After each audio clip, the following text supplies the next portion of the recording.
ქართული ინდური კომპანიის წინააღმდეგ გამართული აქცია ქარხანა ჰერკულესის თანამშრომლები 2 საათით გაიფიცნენ. საწარმოში, სადაც ინდოეთის 150 და საქართველოს 350 მოქალაქეა დასაქმებული, თანამშრომლებს არათანაბარ პირობებში უწევთ მუშაობა. იმერეთში დღეს მაესტროს ჟურნალისტი ლიკა ალელიშვილი იმყოფებოდა. ქუთაისში შეპეს ევრაზიან სტილის ქარხანამ ჰერკულესი დღეს 2 საათით ფუნქციონირება შეწყვიტა. მიზეზი მუშების გამაფრთხილებელი გაფიცვა გახდა. ქარხნის თანამშრომლები ადმინისტრაციისგან ელემენტარულ სამუშაო პირობებს, ხელფასების გაცემის თარიღის დანიშვნას, სპეცტანსაცმელსა და მოწესრიგებულ ანაზღაურებად ჩვებულებებს ითხოვდნენ. ჩვენ ძირითადი მოთხოვნები არის ნორმალური მოყრობა მუშებისადმი. ვენტილიაციის გაკეთება, რის გამოდაც ვიგუდებით ავიხჩობით შიგნით. სპეცტანსაცმელი, რის გამოც მუშა აღარ დაიწვება და ნორმალურად იმუშავებს. ანაზღაურება ნორმალური და თავის დროზე. ასევე ანტისანიტარია ქარხანაში ძალიან.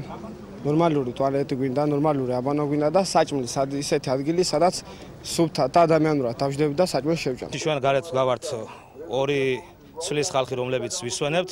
ერთი ცვლა შიგნით შევიდა, დილით დაიწყო ჩვეულებრივად მუშაობა. ჩამოასხეს ერთი ჩამოსხმა ღუმელიდან. ღუმელი ცარიელ მდგომარეობაში გააჩერეს, რომ არ ყოფილიყო რაიმე ავარიული სიტუაცია და ზიანი არ მიგვეყენებია ქარხნისათვის. და ამ წუთში ქარხანაში გაჩერებული არის ღუმელების უბანი, საგლინავი უბანი, ჯართების უბანი. ამ წამე მანქანები სუღელანი გაჩერებული არიან, გამოსული არიან ეზოში და ელოდებიან ჩვენგან ხარდაჭერას, ჩვენ მათგან ხარდაჭერას და ერთმანეთის გვერდით ერთმანეთის თანადგომით ვიქნებით ბოლომდე. გამაფრთხილებელი გაფიცვის პარალელურად ქარხნის მიმდებარე ტერიტორიაზე ქუთაისის მეტალურგიულ ქარხანა ჰერკულესის დანარჩენი თანამშრომლების საპროტესტო აქციაც გაიმართა. აქციის მონაწილეებით 11 აგვისტოს სამსახურიდან გათავისუფლებული 6 თანამშრომლის აღდგენასაც ითხოვდნენ. ქარხნის თანამშრომლები მიიჩნევენ, რომ ეს ადამიანები ადმინისტრაციამ ერთადერთი მიზეზის გამო გაათავისუფლა. გაწევრიანდნენ ქარხანა ჰერკულესის პირველად პროფკავშირულ ორგანიზაციაში. 4 აგვისტოს ქარხანაში დაფუძნდა პირველადი პროფკავშირული ორგანიზაცია და 11 აგვისტოს ეს ამ ორგანიზაციის კომიტეტის 6 წევრი განთავისუფლეს სამსახურიდან. ჩვენ განთავისუფლდნენ საქართველოს პროფკავშირების გაერთიანებული წევრები რომ გავხდით იმის გამო.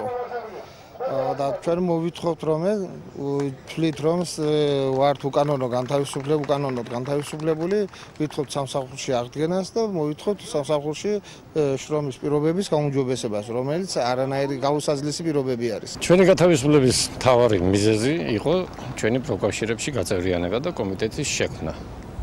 ეს იყო ყველაზე მთავარი მიზეზი, თორემ ბრძანება მოსული იყო როგორც ხელშეკრულების უხეში დარღვევა და გაცდენებიოდა, რაც მე საბედნიეროდ არ მაქვს და ეს გაცდენები და ეს დარღვევები არ მაქვს. მთელი წელიწადნახევრის მანძილზე ალბათ 5 გაცდენა მექნება საერთოდ, რაც ისედაც დასაშვებია. ტელეკომპანია მაესტრო დღეს რამდენიმე საათის განმავლობაში ცდილობდა ქარხნის ტერიტორიაზე შესვლას, თუმცა უშედეგოდ. ჰერკულესის ადმინისტრაციამ ჟურნალისტებთან გასაუბრებაზე უარი განაცხადა და რამდენიმე დღის შემდეგ დაგვიბარა. თანამშრომლების გაფიცვის ფაქტი კი ადმინისტრაციამ უარყო და მიზეზად ქარხანაში არსებული ავარიული სიტუაცია დაგვისახელა. რაღაც ავარიული სიტუაციაა და ვნახოთ მე. ავარიულია თუ გაჩერებულია ქარხანა? ავარიული არ არის გაჩერებული. აბა მუშები რო არ მუშაობენ? არა, პერერივია და მით არ მუშაობენ. ქუთაისის მეტალურგიულ ქარხანაში დასაქმებულთა გამაფრთხილებელი გაფიცვა 2 საათს გაგრძელდა. ჰერკულესის თანამშრომლების თქმით, თუ მათი მოთხოვნები არ შესრულდება, ისინი მსგავს გაფიცვებს კიდევ გაიმეორებენ.